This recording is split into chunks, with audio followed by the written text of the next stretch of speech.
Generally बैठने के time पे थोड़ा यहाँ पे ऐसा होता है कि मुझे ऐसा लगता है कि मैं यहाँ पे जोर दे रही हूँ, Okay. पर जब भी मैं सेटिंग अरेंज करने का ट्राई करती हूँ तो वो मतलब यहीं पे लगता है मुझे। ओके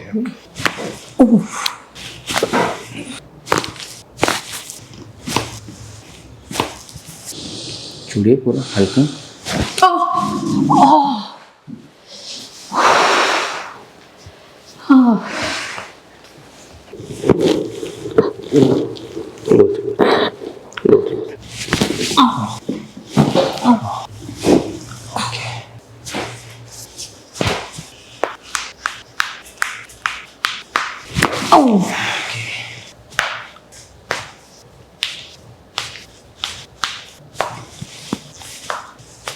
मुझे अभी बहुत ज़्यादा अच्छा लग रहा है, मतलब जो एक हैवीनेस था वो थोड़ा फ्री हो गया है और ये जो यहाँ पे अटैच करके गया दैट वाज मोर रिलीफ।